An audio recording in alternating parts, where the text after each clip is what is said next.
जिस प्रकार से पूरे भारत में कभी कांग्रेस, कभी बीजेपी, कभी राजद, तो कभी एक दूसरे पर इल्जाम लगाया जा रहा है संविधान को लेकर, बाबा साहब को लेकर, और इस संसद में धक्का मुक्की को लेकर, उन्हीं पर लेकर पूरा चर्चा करेंगे। और हमारे साथ बैठे हुए डॉक्टर त्रिवेणी यादव राजद का जिला अध्यक्ष हैं और इन्हीं से पूरी चर्चा करेंगे। तो हमारे चैनल में आपका स्वागत है।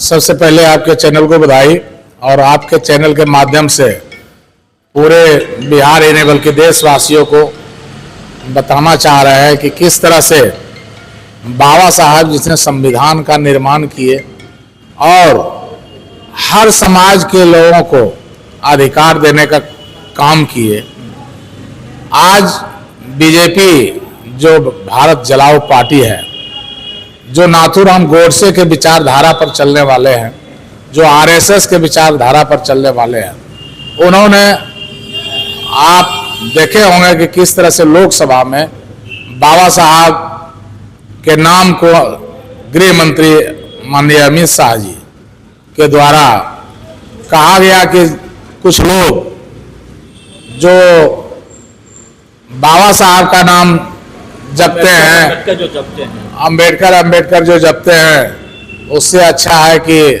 जय श्री राम का नाम जपें तो 7 को सुधार हो जाएगा। आप सोच सकते हैं कि जिन्होंने संविधान का निर्माण किया और आज देश चल रहा है संविधान से, उस संविधान निर्माता को कितनी लोकसभा जो देश का सर्वोच्च पंचायती राज व्यवस्था है, उस संस्था में अपमानित करने का काम किया और शर्मसार कर दिया लोकसभा को। इसलिए विपक्ष में जो भी वहां थे, कांग्रेस के, इंडिया के जितने भी नेता थे, उन्होंने रोष मार्च निकाला और बिहार के भावी भविष्य माननीय प्रतिपक्ष नेता श्री तेजस्वी यादव जी के आह्वान पर और प्रदेश अध्यक्ष आदरणीय जगताओं के निर्देशन पर हम लोग जमुई जिला में भी, हमारे प्रधान महासचिव श्री मुरारी राम जी अभी सामने बैठे हुए हैं, सभी लोग मिलकर अमित शाह का पुतला दहन अंबेडकर चौक जमुई में किए और हम लोग भर्त्सना किए कि अमित शाह जी को इस्तीफा दे देना चाहिए, समाज में माफी मांगना चाहिए कि जो निर्माता है संविधान का, उसको अपमानित करने का काम किया। और इसी सब मैंने करने के बाद हम लोग विरोध मार्च निकाले। पूरी एक चर्चा है कि 1 नेशन 1 कमीशन बोल रहा है कि एक देश एक चुनाव होनी चाहिए। बीजेपी के लोग किए हैं और आप लोग जितनी भी विपक्ष लोग हैं उन लोग को पूरी विरोध किए हैं। क्या लगता है कि 1 नेशन 1 कमीशन क्या है? देखिए, 1 नेशन 1 इलेक्शन में जो गरीब तबके के लोग हैं, जो पिछड़े SC ST के लोग हैं, उनको किस तरह से अधिकार से वंचित किया जाए और किस तरह से शैक्षणिक हरासमेंट किया जाए, इसका पूरा बीजेपी तैयारी किया और इसीलिए उन्होंने लागू कराना चाहा, लेकिन लागू नहीं हो पाया और वो बिल जो वापस लिया, बिल गिर गई। एक है कि हम पूरे बिहार में चुनाव का माहौल चल रहा है, तेजस्वी यादव ने आपकी नेता बोला जाए तो 2500 रुपये का माई बहन मान योजना को निकाले हैं। वो 2500 रुपया कहाँ से लाएंगे? ऐसे गरीब राज है। देखिए, ये तो आप बीजेपी का भाषा बोले आप कि कहाँ से लाएंगे।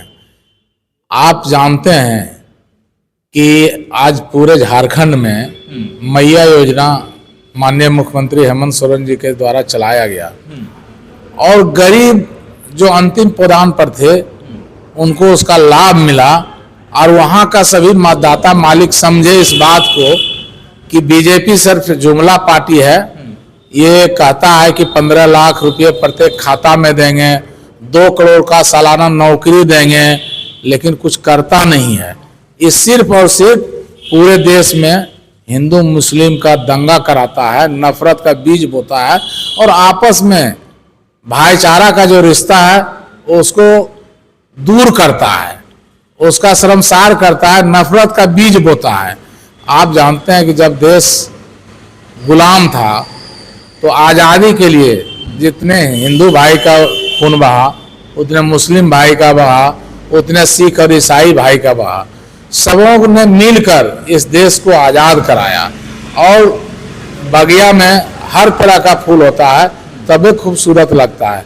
लेकिन बीजेपी जो है ये नहीं चाहता है कि बगिया का फूल सभी हरा भरा रहे, खिला रहे।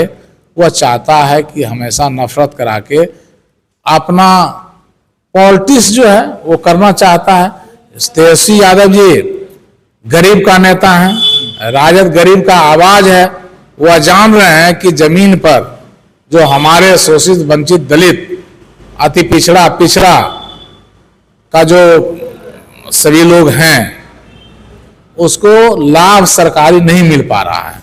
तो इसलिए उन्होंने अपने बायलॉज में जो चुनावी घोषणा पत्र है उसमें दिए हैं कि जब हम उन लोगों का सरकार आएगी तो माई बहन मान योजना लागू करेंगे 2500 रुपया, और 200 यूनिट जो बिजली है उसको मुफ्त करेंगे, और 400 रुपया जो पेंशन था उसको 1500 करेंगे, ताकि जो गरीब गुरुए हैं, जो हमारे राजद की ओर दृष्टि लगाए हुए, तकतकी लगाए हुए हैं कि कब गरीब का सरकार आएगा, कभी बीजेपी का नाश होगा, तब हम लोग को इसका लाभ मिलेगा।